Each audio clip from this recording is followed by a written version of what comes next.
Hello, everyone. Welcome to the Dreamcatcher podcast, a place where your dreams can find a voice. Religion has evolved over the past few decades.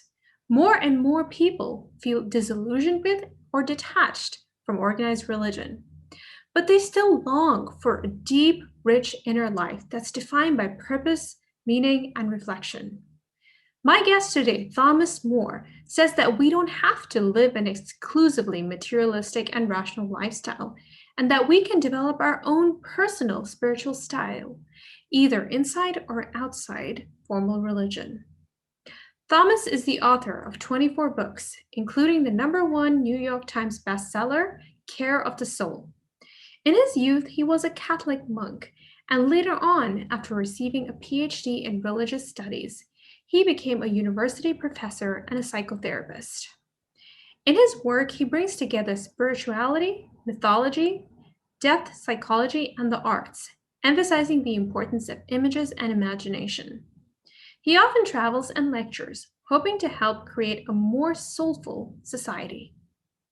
Join me for this fascinating conversation where Thomas shares his thoughts and how we can personalize religion and make it our own.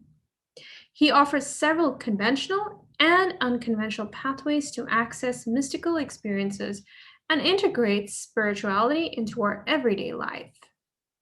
And if you like what you heard, please don't forget to like, rate, share, and subscribe to this podcast. Thanks. Hi, Thomas. How are you doing today? I'm doing very well. Thank you. How are you doing? I'm doing wonderful. It is such an honor to speak with you. Your books have had such a profound influence on my spiritual journey, particularly your book, A Religion of One's Own. Yeah, you can see my copy right here. Almost every page is underlined and dog-eared because it caused such a huge paradigm shift for me and really opened my eyes when it comes to the many different ways that we can experience spirituality. So I'm just excited that you're here to share your wisdom with all of us. Well, thank you. It's one of my favorite books too. I think I especially love that book because the transcendentalists here in New England affected me so much in writing it. Emerson and Emily Dickinson and Thoreau, and I love their approach to life. Right. Yeah, it definitely seemed like you were in a completely a different headspace when you wrote this. I mean, it really comes through in the writing. Good. Okay, so let's start by talking about the title, A Religion of One's Own. So your definition of religion is quite different from what people are familiar with. Could you please share your version with us? Sure. I've been studying religion all my life. I grew up in a Roman Catholic family, very devout Catholic family, and I lived in a Catholic monastery for 13 years of my life when I was very young. So I know institutional religion, and I loved it. I loved being a monk. But I changed a lot when I left. I left that life when I was about 26. And I studied religion pretty carefully then, the religions of the world. And I began to learn, to discover that religion doesn't mean being a member of an organization. That's one way to look at it, but that's not the deepest way. I think the deepest way is to be somebody who is asking the really basic questions and taking life seriously and I'm interested in all the spiritual traditions of the world, and I've studied many of them to an extent that I can. But I think the main thing is searching for the deepest issues, what it's about and how to live. And so I find the answers not only in the religions, but also in depth psychology. Some of the great psychologists, especially someone like Carl Jung, who really wasn't really a psychologist so much as someone who pursued the meaning of life very seriously and intensely, So I would call his psychoanalysis a kind of religion. It had a religious overtone anyway.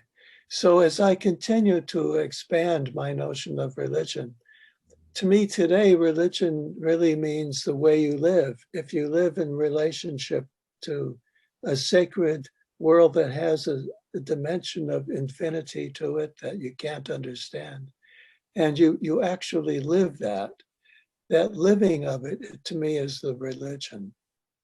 Okay. It's not just an idea, it's the living of it. Okay. When you talk about a dimension of infinity, what does that feel like? Are you talking about a mystical experience? Because that's something that Yes, you mention a lot in your book. yes, I am. I think we could all be mystics. I don't think mystics are exceptional people. We can all be mystics. Whenever you stand out at night and look at the stars and wonder what it's all about, you're being a mystic. Whenever you go and walk in a garden and get captivated by a plant or a flower or an animal, I think in that moment where you're outside of yourself and you're captured by it, that's mysticism. And that's part of religion, yes.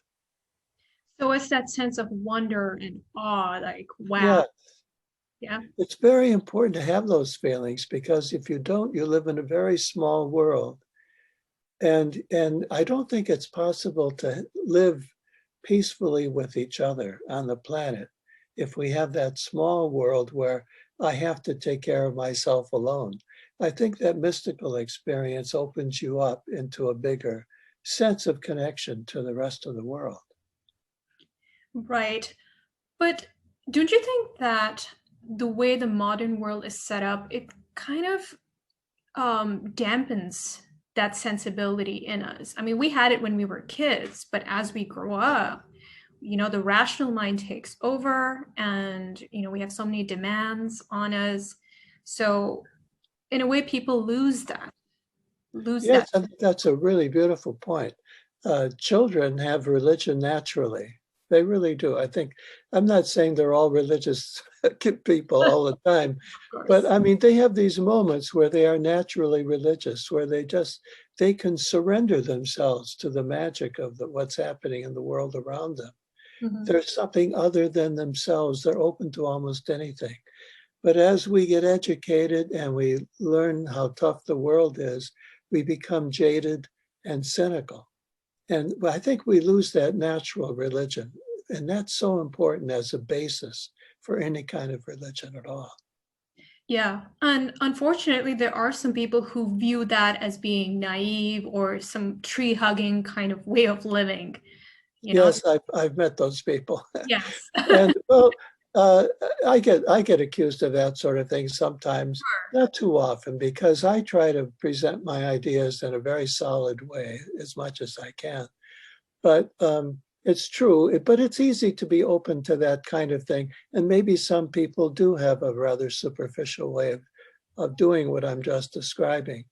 But I think it can be done in a very adult, serious, intelligent way. Yeah, and you provided the perfect languaging for it because I have felt this my whole life, but when I read your book, it gave it some shape and form. Whatever I felt when it came to having more soul in your life, having more depth. And you talk a lot about infusing soul in everything Yeah. that we do. You write, without soul, we feel a hollow emptiness and vague sense of being lost.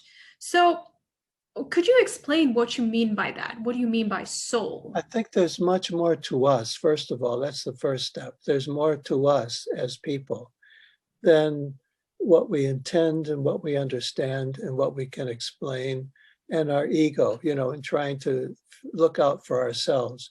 There's something deep within us that's quite mysterious. And I think that we can be guided by that inner sense of things.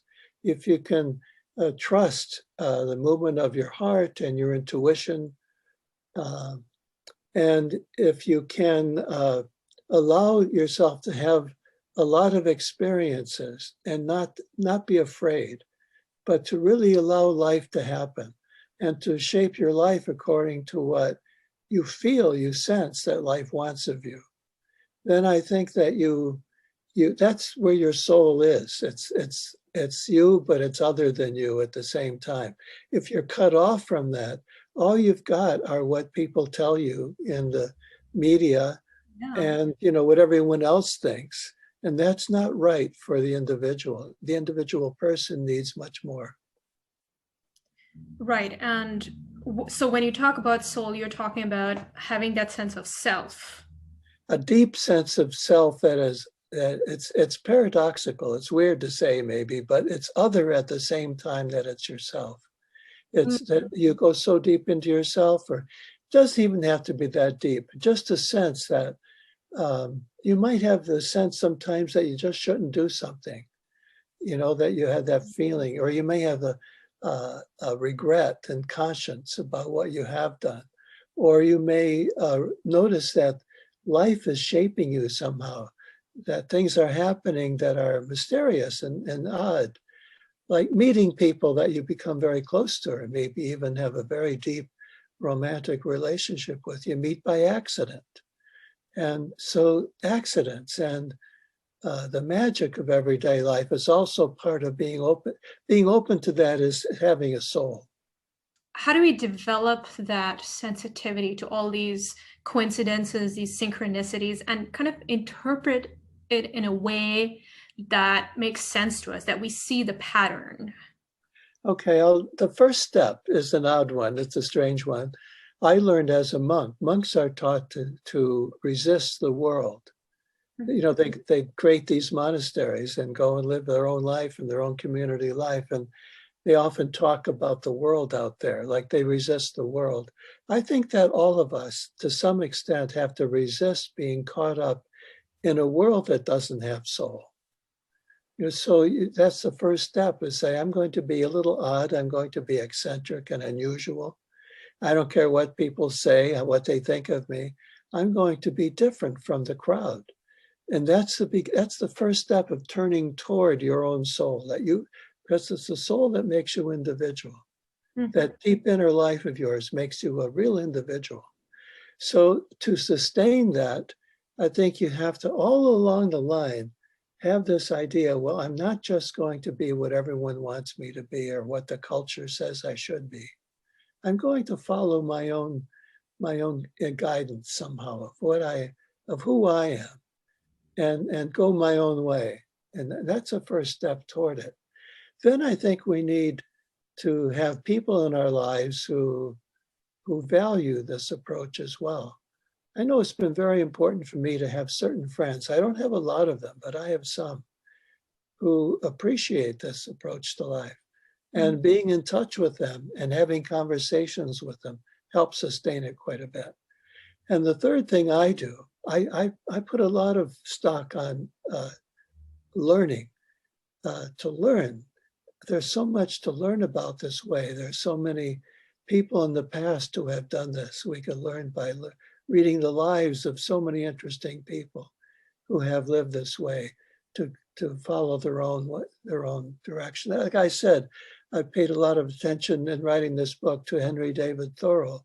People thought he was crazy because he spent half his time in a canoe. Yeah, he was kind of in the woods. He lived back in the woods, completely isolated, right? He did. He spent most of his time in the woods. Yeah. And in his canoe wearing his hiking boots. Mm-hmm. But then when he came home, he would write. He reflected. That's a part of it too. To express yourself, to be, through art or through words or somehow to express yourself so that you deepen your reflection. You don't just live moment to moment, but you take time out to have deep conversations with people, or you write things, write some poems or write your thoughts or a diary or something that keeps the reflection going as you live. Right. Writing was huge for me. I mean, it definitely was a reflective exercise for me. So, I mean, besides that, what other practices do you suggest? Like, I know meditation would definitely be one of the ways. Well, it's funny. I'm not too big on formal meditation, the way people usually do it. I'm more interested in, well, I usually talk about contemplation. And why I do that is that I think that our meditation is better when it's in the world. It's not, we're not cut off from the world or cut off from our bodies. So to me, to contemplate, I live on a little lake here in New England. I go out in my rowboat, and that's one way in which I contemplate. I'm in the water and I look at the water, and I'll go out by myself sometimes and just float around. That's, to me, is a very deep form of contemplation. And it's true, what behind what you're saying there is that um, we get a lot of this soul and this inner life, this spirituality, we get it from the natural world. The natural world, in a sense, infuses it into us. We get it by osmosis, by being close to the natural world. And so I think that's a more important form of contemplation than sitting by yourself and trying to meditate properly. I'd rather be there in the world. I meditate by playing the piano. I studied music a good part of my life. So I play the piano, and that's my form of meditation. Right, right. So being immersed in the right environment and doing the kind of activities that kind of bring that out in you. That And it's the activities that you love, because if you love them, it means they're yours. So you don't want to do things that you don't love or that are not you. yeah, exactly. And the other thing you want to do is do things that really satisfy you, that make you feel good, and allow you to lose yourself. So when I play the piano, the phone may ring, I may not even hear it because I'm so absorbed in it. You're in that flow state, right? Yes, being absorbed in the world, something outside yourself, is part of this practice. Yeah. And you write a whole chapter on art being a gateway to spirituality. And honestly, it's one of my favorites because for me, art is huge. I'm just let me read one of the lines from that chapter. I absolutely love this line. Art is sacred because of the distance it takes us from our literal world. Isn't that what religion is about? Springing out of our habitual pragmatism. I just love that line. So I'd love to know one or two of your most memorable experiences witnessing or creating art. Well, my art, I have two arts primarily, the art of writing and the art of music. So I have to say, one of the most extraordinary moments of my life, I studied composition when I was in college and in graduate school. And I remember I wrote this music for a choir once, for a male and female choir, big choir. And I had it in my desk and handed it around in sheet music for a long time, but I had never heard. I knew what it sounded like because I had written it. I knew what it sounded like, but I had never heard it. And one time I went to a university where the university told me they were going to perform this piece of mine. And I arrived there at the rehearsal hall, and I got out of the car, and I heard from the window, through the open windows, I heard this choir singing music I had written years before. And it was the first time I'd ever really heard it, physically with my ears. I've never had a moment like that in my life. That was where I just felt like just taken out of myself. Like when people say you're in the clouds, I know what they mean, because I just felt I was lifted above all the concerns of the practical world around me. And it just did so much to me to hear that sound at that time. Yeah. And of course, the other thing is in writing is, writing is funny because I write a book. I've just written a new book now, and I'm worried about it. I don't know if I wrote it well enough. I don't know if it's really going to work. I have all these worries about it, about the book. And then when the book comes out, sometimes, usually, a few pages really speak to me. Like I think, wow, where did that come from? Yeah. And to read that as a writer, that's really pretty good. Yeah. So those as personal experiences, those have been important to me. Yeah. Yeah, I can definitely relate to that. Sometimes I go back and read my old blog posts and I'm like, wow, who wrote Yes, that? Right. I think because you become a kind of conduit for all that information, you're channeling that's it. right. Sometimes you don't even realize. That's Um, right. So that what I'm describing there is my own, as an artist, what my yeah. experience of art. But of course, to hear great art and music is just overwhelming. Yeah. And so for me to play every day, to play some music by some really wonderful composer, uh, Hmm. classical music mainly, and it just transports me. So I think that the art does, it serves religion. It may not be religion itself, although I'm not sure about that, but it does serve the religious spirit. Like it helps us reach that place where we are beyond ourselves. One of the reasons why I love this your chapter on art is because I had one of the most mystical experiences in my life when I was a 12-year-old. I went for a magic show and I was so blown away by what I saw. After that, I had this out of body experience because I was elevated to such a level of wonderment. And for the longest time, I couldn't explain what I felt. It's like, that couldn't be a soul experience because I wasn't in a monastic setting. I wasn't in a temple. I wasn't in a church. So I was like, what was that? What was that feeling that I experienced? And then when I read your book, it all made sense to me because what I witnessed, that was a transcendent experience for me because I was so blown away by the performance. And and yeah, and I just love the fact that you say in the book that anything can bring that, can induce that mystical soul experience. That's right. I happen to have a tremendous respect for the religious institutions and traditions of the world, all of them, Oh and yeah. my Catholic upbringing. I have great respect for that. But at the same time, I think I learned from the religions to see religion taking place outside those traditions in ordinary life. So in nature and in art and in everyday experience, like to see once in a while, I'll just meet someone who is so giving to the world and gives themselves so much. And I think to myself, this is a saint. So I don't need to have just the saints of the church, but also the saints of life that I meet.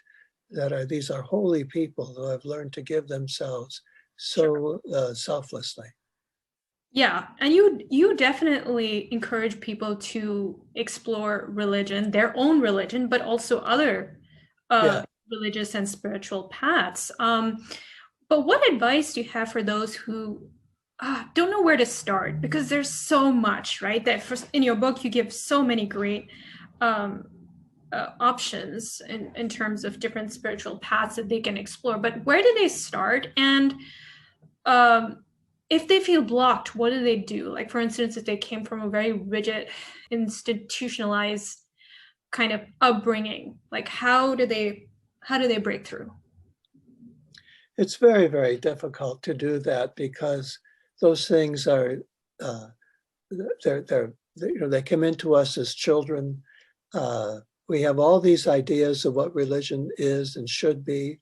It's very hard to break loose from those things. I mean, I know that very well. I grew up in a very rigid, in a way, rigid religious organization.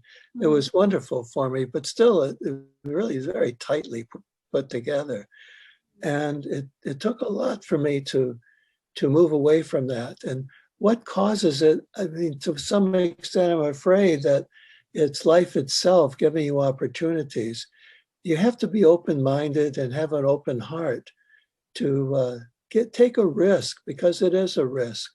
To say, well, what I believed all my life, I want to expand. I don't want to reject it, but I want to expand and Yeah, deepen what I've had. And so if you notice something that appeals to you, I think the thing to do is to pursue it and go where takes you. Like, for example, today some people are really taken by the words of Rumi, the Sufi poet. Oh, I love Rumi.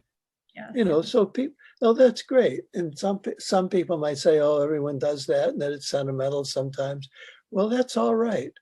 If something appeals to you, and this is from another tradition, then that's a sign right there that it's something for you to take more seriously. And don't be too superficial with it. Study it a bit. Try to find out who Rumi was, and look at some of other things that he said besides the things that you just came across. Pursue it, and realize that he's part of a whole tradition, and there are other people who were in his own community that are also wonderful poets to read. Try them. And then you start expanding beyond that to maybe another culture entirely that's similar.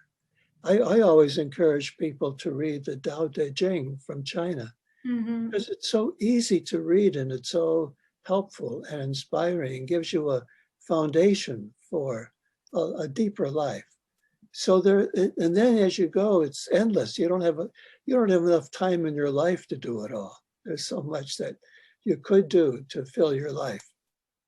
That is very true. I think people just need to get to that place of being objective and open-minded, because I think religion is such a touchy topic. People are so emotional and sensitive when it comes to their religious beliefs, and rightly so. I mean, but I think getting to that place where they are open to exploring other ways. I think that's what. I think that's why it's also important for me and my colleagues and you and all of us who are interested in these things to find ways to make them better known, and to give some guidance and direction of where a person might go, what they might want to read or experience or listen to or look at, like an image of some kind.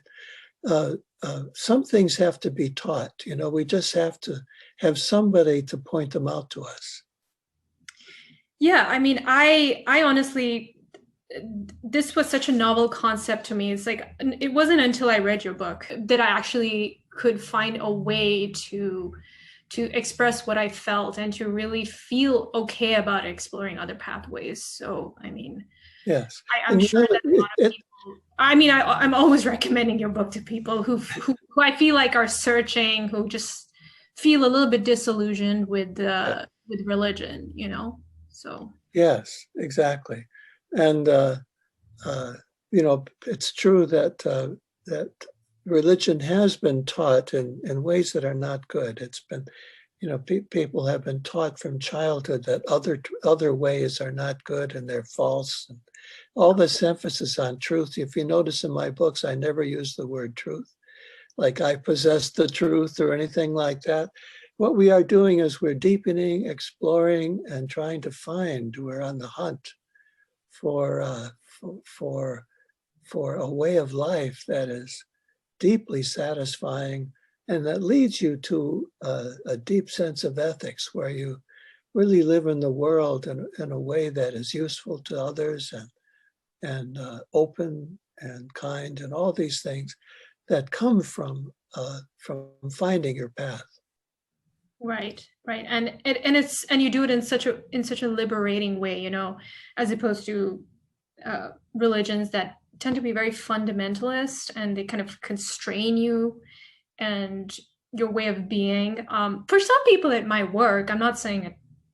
I don't know. It might work for some people, but I think most people. I mean, I'm a millennial, and I think millennials they're searching. They're definitely searching. They're looking for other options, other ways of accessing a deeper spiritual way of living, and I think it's great to know that there are other ways to do it. Yes, otherwise you become defensive, right? And that weakens your own position.